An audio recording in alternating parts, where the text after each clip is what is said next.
آپ نے فرمایا کہ اگر اس کے بچے کو اس کی آنکھوں کے سامنے آگ میں پھینک دیا جائے کیا یہ برداشت کرے گی؟ انہوں نے عرض کی یا رسول اللہ صلی اللہ علیہ وسلم یہ کیسے ہو سکتا ہے؟ یہ تو دیوانگی کی کیفیت میں ہے، اس کی آنکھوں سے اوجھل ہو گیا تھوڑی دیر کے لیے، تو اس قدر اس پر دیوانگی کی کیفیت طاری ہو گئی کہ وہ رقت آمیزی اور جو ممتا کی شفقت ہوتی ہے اس کی وجہ سے اس کے کپڑے بھی سارے وہ بھرے ہوئے تھے، حدیث کے الفاظ ہیں، دودھ سے اس کے کپڑے سارے بھر گئے تھے، تو یہ اس قدر وارفتگی کی کیفیت میں، دیوانگی کی کیفیت میں یہ اپنے بچے کو کیسے آگ میں جلنا برداشت کرے گی جو تھوڑی دیر کے لیے اس کی آنکھوں سے اوجھل ہو گیا ہے، اتنا بھی برداشت نہیں کرتی، تو اس کی ممتا کی شفقت تو نہیں برداشت کر سکتی۔ آپ نے فرمایا دیکھ لو پھر اللہ ایسی 70 ماؤں سے بھی زیادہ اپنے بندے سے پیار کرتا ہے۔ یہ ایک اندازہ دیا ہے، یہ ایک سٹیٹمنٹ دی ہے ہمیں سمجھانے کے لیے کہ اللہ کی محبت کیا 70 ماؤں سے بڑھ کر ہے؟ نہیں، یہ ایک سمجھانے کے لیے بات کہی گئی ہے۔ یہ ایک عربک محاورہ ہے، مطلب یہ ہے کہ اللہ تو کروڑوں ماؤں سے بھی بڑھ کر بندے سے پیار کرتا ہے۔ اللہ کی محبت، اللہ کی شفقت تو بے تحاشا ہے، ایک ماں کی شفقت کا اندازہ نہیں کیا جا سکتا تو خدا کی شفقت کا اندازہ کیسے کیا جا سکتا؟ تو بروز محشر مختلف نفس نفسی کا عالم ہوگا، لوگ گھبرائے ہوئے ہوں گے، ظاہری بات ہے صرف مومن تو نہیں ہوں گے نا، کافر بھی وہاں پر ہوں گے، منافق بھی ہوں گے، بد کردار بھی ہوں گے، ظالم بھی ہوں گے، جابر بھی ہوں گے، سب، اور نفس نفسی کی کیفیت ہوگی، ہر کوئی پریشان حال، غمگین چہرے اترے ہوئے، اور ہر ایک کو اپنا ماضی اس کے سامنے دکھائی دے رہا ہوگا۔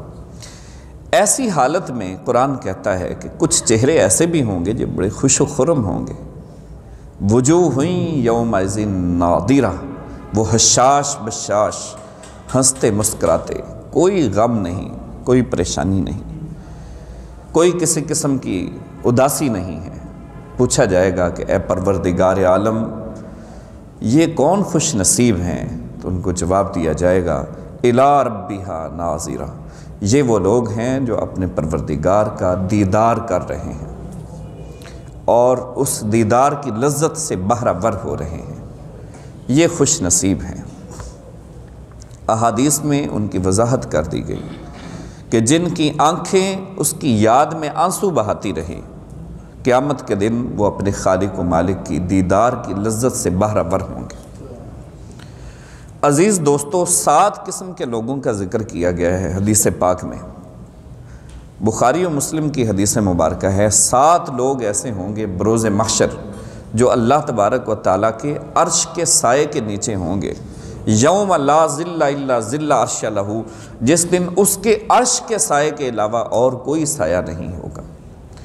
کیا ہم ان 7 قسم کے لوگوں میں سے کسی ایک قسم کے لوگوں میں بھی نہیں آ سکتے؟ ایک تو ان میں سے عادل بادشاہ ہے جس نے لوگوں کے درمیان انصاف کیا ہے، ایک وہ شخص ہے جو خدا کی بارگاہ میں خرچ کرتا ہے تو ایک ہاتھ سے دیتا ہے، دوسرے کو خبر نہیں ہونے دیتا، ایک وہ شخص ہے جو ایمان لانے کے بعد کفر کو ایسے ناپسند کرتا ہے جیسے اپنے آپ کو آگ میں جلانا ناپسند کرتا ہے، ایک وہ شخص ہے جس کا دل ہر وقت اللہ کے گھر کی طرف لگا رہتا ہے، دنیا کے کام کاج سب کچھ کرتا ہے لیکن دل اللہ کی بارگاہ میں، اس کی یاد میں، اس کے گھر کی طرف لگا رہتا ہے کہ وقت ہو نماز کا تو جاؤں، جا کر اپنے خالق مالک کی بارگاہ میں جھک جاؤں۔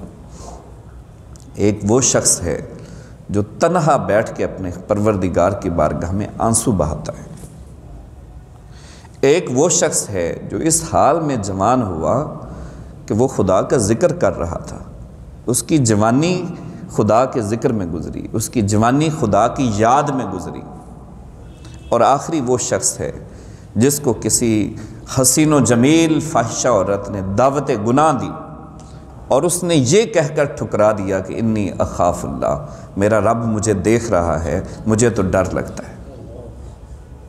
یہ 7 قسم کے لوگ ہوں گے۔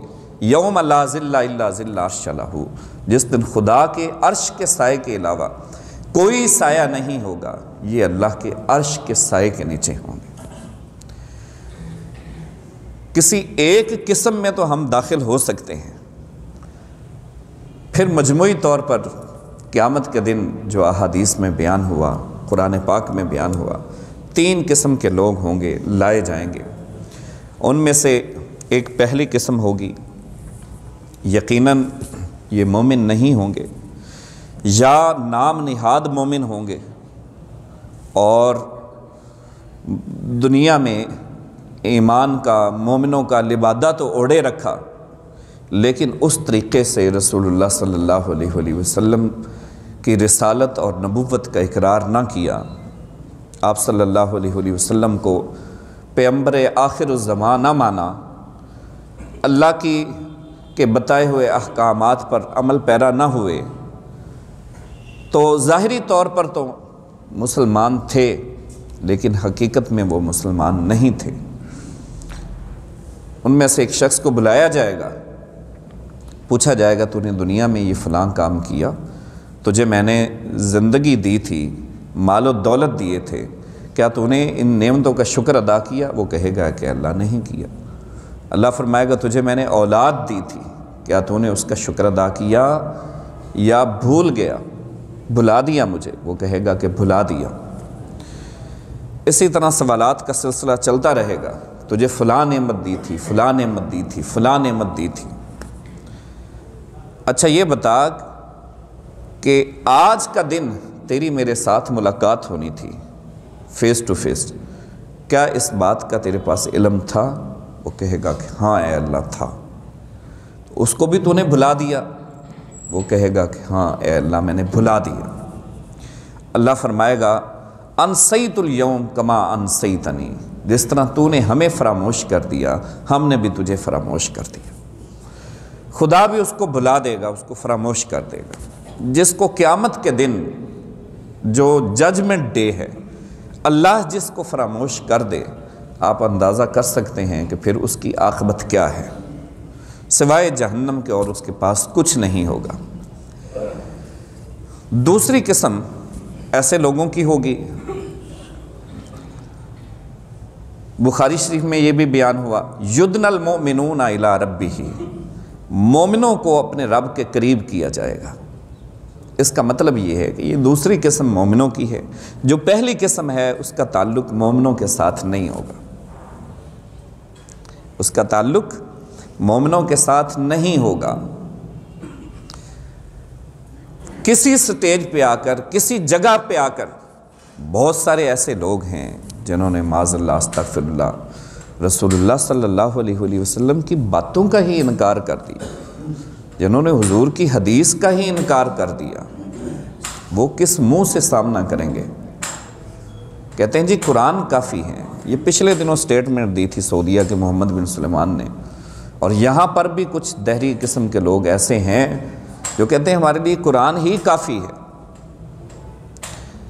بیوقوفو، یہ تو بتاؤ کہ اگر تم کہتے ہو کہ قرآن ہمارے لیے کافی ہے، تو تمہیں کس نے بتایا ہے کہ یہ قرآن ہے؟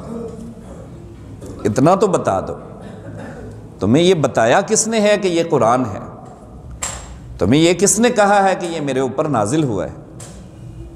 جب اس کی بات کو نہیں ایکسیپٹ کرو گے تو پھر تمہیں کس نے یہ کہا ہے کہ یہ قرآن ہے؟ ڈائریکٹ تو تمہارے گھر میں قرآن رب نے نہیں نازل کیا، خدا نے تو کسی سینے پر قرآن نازل کیا ہے، اور اس نے بتایا ہے کہ یہ قرآن ہے، تو ہم نے مانا ہے ان کی زبان سے کہ ہاں یہ قرآن ہے۔ تو جن کی زبان سے یہ ہم نے سمجھا ہے کہ یہ قرآن ہے، ان کی حدیث کا ہم کیسے انکار کر سکتے ہیں؟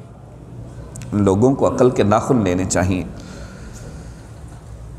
تو یدن المؤمنون، وہ پہلے گروہ، اس کا تعلق مومنوں کے ساتھ نہیں ہوگا، وہ صرف نام نہاد مومنوں۔ اب مومنوں کو اس کے قریب کیا جائے گا۔ حدیث پاک کے الفاظ ہیں لیس حجاب بینہم و بینہ، اس کے درمیان اور ان کے درمیان کوئی پردہ نہیں ہوگا، کوئی پردہ نہیں ہوگا۔ ولا ترجمان الذی یترجم اللہ، اور نہ ہی کوئی ترجمان ہوگا اس کے درمیان اور اس کے درمیان، جو اس کی بات اس تک پہنچائے اور اس کی بات اس تک پہنچائے۔ بندے اور خالق کے درمیان براہ راست گفتگو ہوگی، ڈائریکٹ مکالمہ ہوگا، ڈائریکٹ بات چیت ہوگی، فیس ٹو فیس ملاقات ہوگی۔ اللہ پوچھے گا کہ بندے فلاں جرم کیا، اقرار کرے گا، فلاں جرم کیا، اقرار کرے گا۔ یہ بھی اقرار جرم کرتا چلا جائے گا، اقرار معصیت کرے گا، آخر مکر ہی کیسے سکتا ہے؟ وہ کھڑا کس کی بارگاہ میں ہے؟ مجھے بتاؤ، یہاں سے کوئی بھاگ سکتا ہے؟ یہاں سے کوئی چھپ سکتا ہے؟ وہ سب کچھ اس کے سامنے ہوگا، جو کچھ اس نے دنیا میں کیا۔ در و دیوار گواہی دیں گے، اس کے ہاتھ بھی گواہی دیں گے، آنکھیں بھی گواہی دیں گے، لیکن اس کا انداز اقرار جرم تو دیکھیے کتنا خوبصورت ہے۔ وہ کہے گا ہاں اے اللہ، میں نے یہ جرم کیا، مجھ سے غلطی ہو گئی، مجھے معاف کر دے، تو بھی تو غفور الرحیم ہے۔ یہ ایک جملہ اضافی ساتھ کہتا جائے گا، اقرار جرم بھی کرے گا، ساتھ معافی بھی مانگے گا۔ اب یہ معافی کی توفیق بھی اس کو خدا ہی دے گا، یہ بھی اس کی طرف سے ہوگی، اس لیے کہ دنیا میں اس کے نظریات درست تھے، اس کے عقائد درست تھے، وہ مقدور بھر کوشش کرتا رہا اس کو منانے کی۔ وہ دنیا میں بے شک اس کی رنگینیوں میں کھو جاتا رہا، لیکن پلٹ کر آیا تو پھر اس کی بارگاہ میں آیا۔ جب اس کو ٹھوکر لگی تو پھر اس کی بارگاہ میں آ کر گرا۔ فیض کا لہجہ دیکھیے کتنا خوبصورت ہے۔ دنیا نے تیری یاد سے بیگانہ کر دیا۔ بہت بڑی بات میں تمہیں بتا رہا ہوں، اگر بندہ ایک اس بات کو بھی سمجھ جائے تو یہ بھی بہت بڑی بات ہے۔ دنیا نے تیری یاد سے بیگانہ کر دیا، اے خدا، دنیا نے تیری یاد سے بیگانہ کر دیا، تجھ سے بھی دل فریب ہیں غم روزگار کے۔ بس وہ روزگار کے معاملات میں، اپنی معیشت اور معاشی زندگی میں ایسا پھسل کر رہ گیا کہ اس کی یاد سے غافل ہو گیا۔ اقرار جرم بھی کرے گا، لیکن اس کے ساتھ ساتھ معافی معصیت بھی چاہے گا کہ اللہ غلطی ہوگی، مجھے معاف کر دے۔ اللہ فرمائے گا کہ بندے، تیرے اس معافی کے انداز نے بس میری رحمت کو جوش دلا دیا ہے، پھر اس کی رحمت جوش میں آ جائے گی۔ اللہ فرمائے گا سترتھا فی الدنیا واغفرھا لک الیوم۔ دیکھ، دنیا میں بات صرف میرے اور تیرے درمیان تھی، تو نے جو کچھ بھی کیا، تو نے جو کچھ بھی کیا، جتنے تو نے جرائم کیے، اب تو نے اگر اقرار جرم کر لیا ہے، اب تو نے اگر میری بے پناہ رحمت کی وسعتوں کے سامنے اگر اقرار معصیت کر لیا ہے، تو دنیا میں جو بات میرے اور تیرے درمیان تھی، تو آج بھی بات میرے اور تیرے درمیان رہے گی۔ سترتھا فی الدنیا، دنیا میں نے اس پر پردہ ڈالا تھا، واغفرھا لک الیوم، جا آج بھی معاف کرتے ہیں، آج بھی پردہ ڈالتے ہیں۔ اتنا خوبصورت انداز معافی بھی ہو سکتا ہے، اتنی رحمتوں کی کوئی وسعت بھی ہو سکتی ہے؟ مجھے بتائیے، اتنی محبت بندے کے ساتھ، اتنا پیار اپنے بندے کے ساتھ۔ تو دوستو، ہم نے اس کی رحمت کی وسعتوں کو سمجھا نہیں ہے، ہم نے اس کی محبت کو جانا نہیں ہے۔ ہم ذرا کوشش تو کریں، اس کی رحمت تو بازو پھیلا کر تیار کھڑی ہے کہ بندے ذرا چل کر آ، وہ دوڑ کر اپنی آغوش میں لے لیتی۔ یہ دوسری قسم ہے۔ تیسری قسم سن لے، ایک اور بھی ہوگی، جو ذرا خاص قسم کے لوگ ہیں، جو زیادہ اور محنت کرتے ہیں، کوشش کرتے ہیں، جو لمحہ بھر کے لیے جن کی زبانیں اس کی یاد سے غافل نہیں ہوتی، لمحہ بھر کے لیے جن کے دل اس کی یاد سے غافل نہیں ہوتے، جو ہر وقت اس کے نام کو اپنے دلوں کی تسکین کا باعث سمجھتے ہیں۔ اب یہ تیسری قسم ہوگی، ایک ندا دینے والا ندا دے گا۔ بخاری شریف کی حدیث ہے، کتاب الجہاد، وجوہ یومئذ ناظرہ الی ربہا ناظرہ، جو میں نے آیت پڑھی ہے شروع میں، اسی آیت کے ضمن میں امام بخاری رحمۃ اللہ تعالی علیہ یہ حدیث لائے ہیں کتاب الجہاد کے اندر۔ ایک ندا دینے والا ندا دے گا، اور کہے گا دنیا میں جو شخص جس کی عبادت کرتا تھا اسی کے پاس چلا جائے گا، جو جس کا پجاری ہوگا اس کے پاس چلا جائے گا۔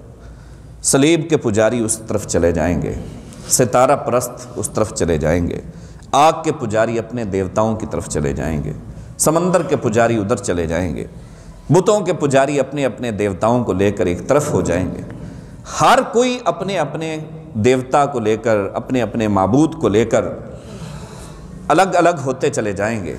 وہ ایک ایسا نظم و ضبط ہوگا، ایسا ڈسپلن ہوگا، لمحہ بھر کے لیے بھی تاخیر نہیں ہوگی، لمحہ بھر کے لیے بھی وہاں پر کوتاہی نہیں ہوگی، سستی نہیں ہوگی، ہر ایک اپنے اپنے معبود کے پاس چلا جائے گا۔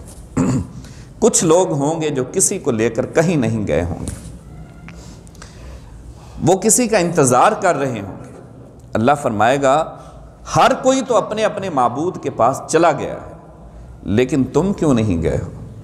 وہ میدان محشر میں کھڑے رہیں گے، وہ جواب دیں گے، یہ جواب کی توفیق بھی ان کو خدا ہی بخشے گا۔ وہ کہیں گے انا ننظر ربنا، ہم تو اپنے پروردگار عالم کا انتظار کر رہے ہیں، ہم جس کی بارگاہ میں اپنی جبین نیاز جھکایا کرتے تھے ہم تو اس کو ڈھونڈ رہے ہیں، ہم اس کے منتظر ہیں۔ جواب آئے گا میرے بندو یہیں پر ٹھہرے رہو، پھر یہیں پر ٹھہرے رہو۔ پھر اچانک ایک جھلک نمودار ہوگی، وہ نور کی جھلک ہوگی، ایک روشنی ہوگی، ایک اجالا ہوگا۔ اللہ تبارک و تعالی اپنی شان کے مطابق جلوہ گر ہوگا، اور اللہ فرمائے گا کہ اپنی نگاہوں کو اٹھاؤ، انظروا، اور دیکھ لو، انا ربکم، میں تمہارا پروردگار تمہارے سامنے، میں ہی ہوں جس کا نام سن کر تمہارے دلوں میں اضطراب آتا تھا۔ جب تم اضطرابانہ کیفیت میں دنیا کے جنبیلوں سے اکتا جاتے تھے اور پلٹ کر دوڑ کر آتے تھے، میری بارگاہ میں گرتے تھے، تو وہ میں ہی ہوں۔ میری رحمت کو تلاش کرنے والوں، دیکھو وہ میں ہی ہوں تمہارے سامنے۔ تمہاری جبینیں جن سجدوں کو مچلتی تھی اور جس کی بارگاہ میں تم آ کر جھکتے تھے، وہ میں آج تمہارے سامنے ہوں۔ تم اس جلوہ حسن کو دیکھ لو، اس جلوہ حسن کا نظارہ کر لو۔ آج تو پردے اٹھا دیے گئے ہیں، آج حسن با پردہ نہیں رہا، آج حسن بے نقاب ہو چکا ہے۔ بندے اور خالق کے درمیان سارے حجابات اس کی شان کے مطابق جتنا وہ چاہے گا، جتنی دیکھنے کی سکت ہوگی بندوں میں، جتنا بندوں کا ظرف ہوگا، ان کے ظرف کے مطابق وہ حجابات رفع کر دیے جائیں گے، وہ اس کی دیدار کی لذت سے بہرہ ور ہوں گے۔ تو عزیز دوستو، پھر اس دیدار میں ایسے کھو جائیں گے، ایسے کھو جائیں گے، ایسے کھو جائیں گے کہ ان کی قیامت گزر جائے گی اور انہیں خبر تک بھی نہ ہوگی۔ وہ قیامت کتنی بڑی ہے، کوئی اندازہ ہے آپ کو؟ کوئی سائنسدان ایسا ہو جس نے قیامت کے بارے میں کوئی میجرمنٹ بتا دی ہو؟ کوئی اتنا ذہین انسان ہو جس نے بتا دیا ہو؟ ہمارے نبی سے بڑھ کر بھی کوئی ذہین ہو سکتا ہے؟ آپ نے قیامت کی میجرمنٹ کر کے بتا دی، فرمایا قیامت کا پہلا دن 50,000 سال کا دن ہوگا، 50,000 سال کا دن ہوگا۔ صحابہ کرام دوڑے دوڑے آئے، خدا اپنے غضب میں ہوگا، یہ کیسے ہو سکتا ہے 50,000 سال کا دن، اور ہم گناہ گاروں کا کیا بنے گا؟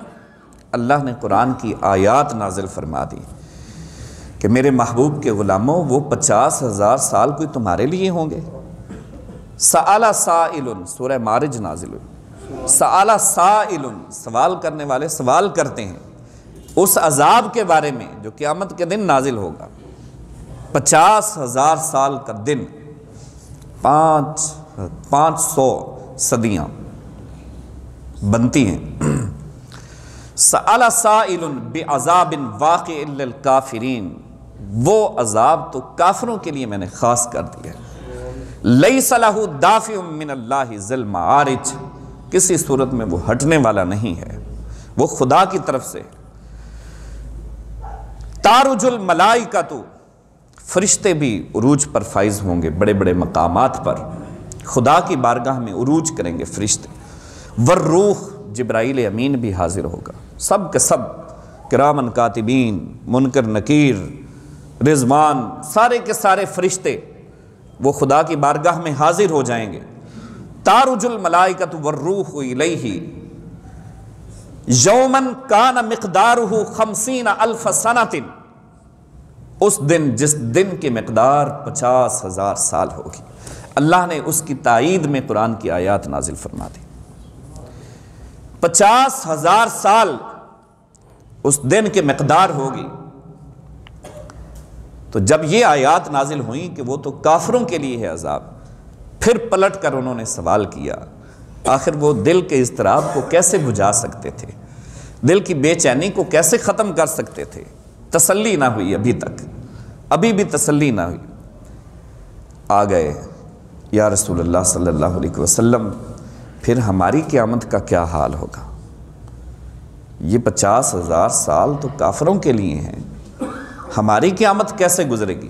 آپ صلی اللہ علیہ وسلم نے فرمایا گزریں گے 50,000 سال ہی، یکون علی المؤمنین کا مقدار بین الظہر والعصر، لیکن مومنوں کی قیامت ایسے گزر جائے گی جیسے ظہر اور عصر کا درمیانی وقت گزرتا ہے۔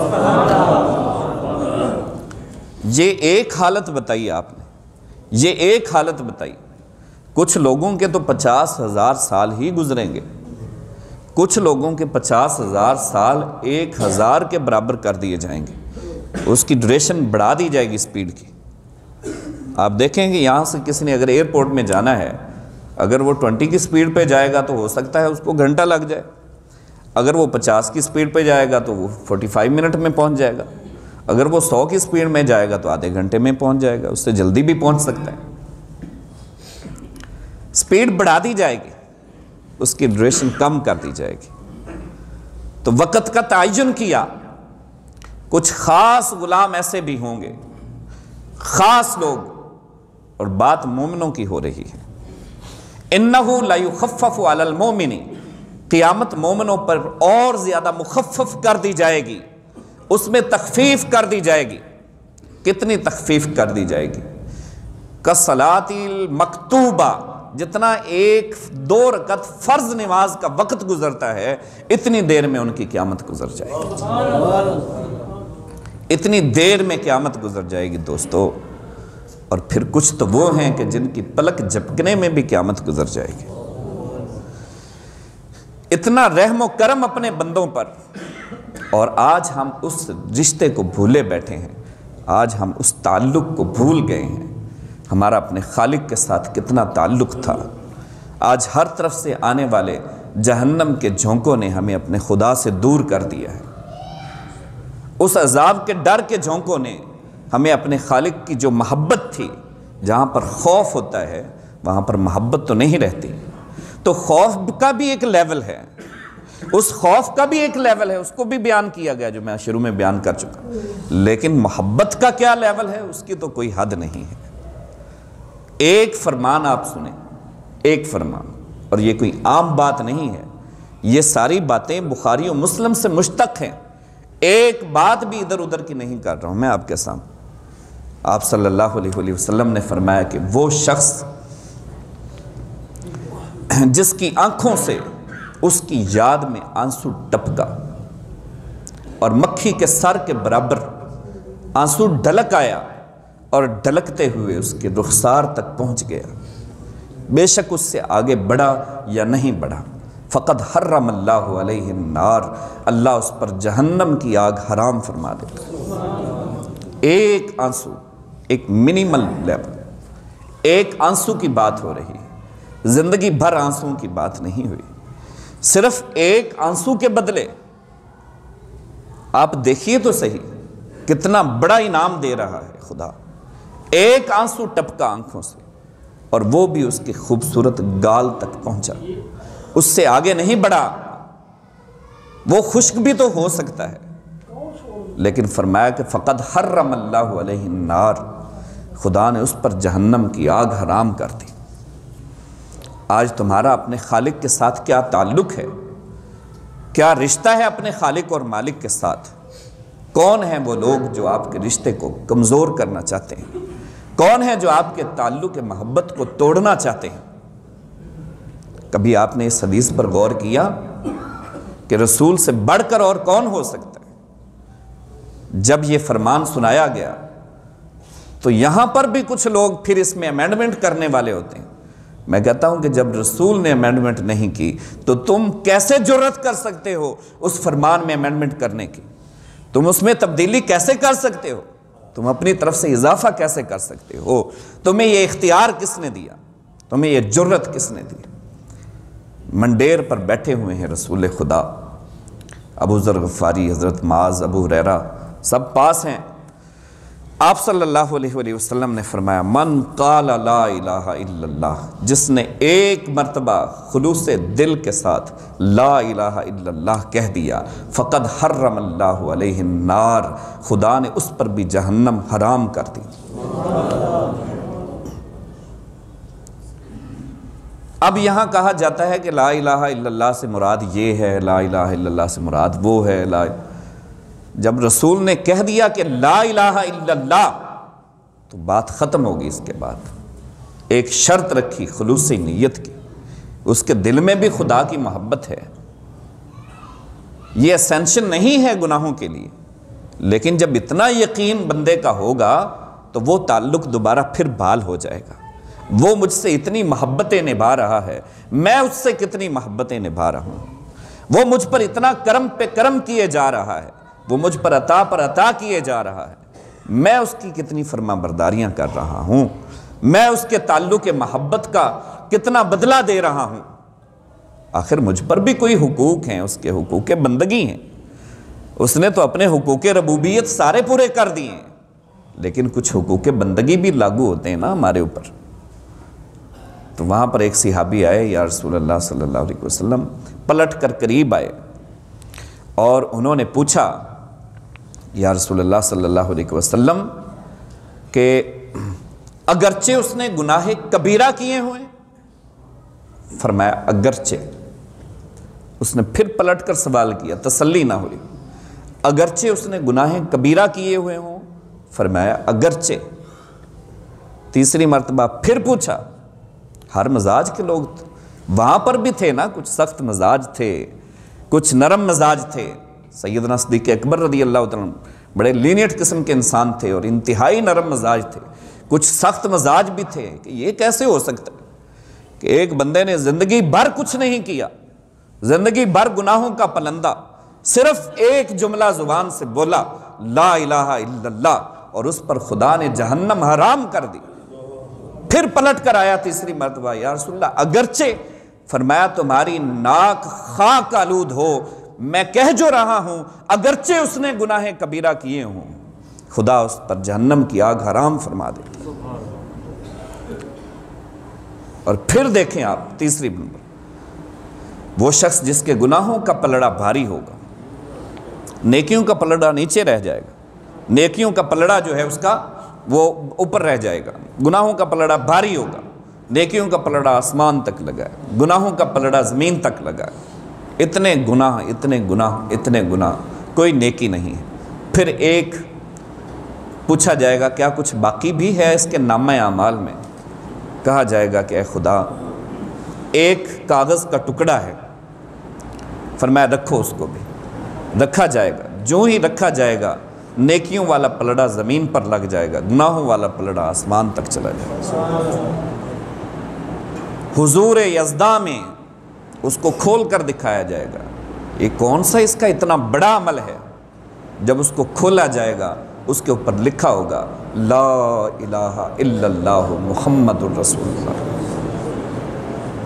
اے خدا اتنی بڑی نیکی میں نے تو کی نہیں زندگی میں۔ تو کہا جائے گا کہ بندے یہی وہ تیرا عمل ہے جو تو نے ایک بار خلوص نیت سے ادا کیا تھا، بس اسی وجہ سے ہی آج تیری بخشش کر لیتے۔ تو عزیز دوستو، اگر اللہ نے ہمیں یہ زندگی عطا فرمائی ہے 60-70 سال کی، تو یہ ایک امتحان گاہ ہے، یہ ایک ایگزامینیشن سینٹر ہے، اور یہاں پہ ہمیں لمحہ لمحہ اس بات کا خیال رکھنا ہے کہ ہمارا خالق مالک کے ساتھ جو تعلق محبت ہے وہ پل بھر بھی ٹوٹنا نہیں چاہیے۔ کوئی آپ کو امتحان کے لیے بلاتا ہے تو صرف 2 ٹوک اس نے فیصلہ کیا، 2 ٹوک۔ آپ قرآن کو پڑھیں تو صحیح، اِنَّا هَدَيْنَاهُ السَّبِيلَ اِمَّا شَاكِرًا وَإِمَّا كَفُورًا، میں نے تمہیں بھیجا ہی اس لیے ہے تم مجھے مانتے ہو کہ نہیں مانتے۔ 2 کاموں میں سے ایک کرو، مانو یا نہ مانو، چاہے تو مجھے مان لو، چاہے تو مجھے نہ مانو۔ فَمَنْ شَاءَ فَلْيُؤْمِنْ وَمَنْ شَاءَ فَلْيَكْفُرْ، اتنی سی بات ہے، کیا اس پر بھی ہم پختہ نہیں ہو سکتے؟ تو عزیز دوستو، ہمارا جو اپنے خالق مالک کے ساتھ محبت کا تعلق ہے، اللہ تعالیٰ اس کو پھر سے بحال فرمائے، اللہ ہمیں عمل کی توفیق دے۔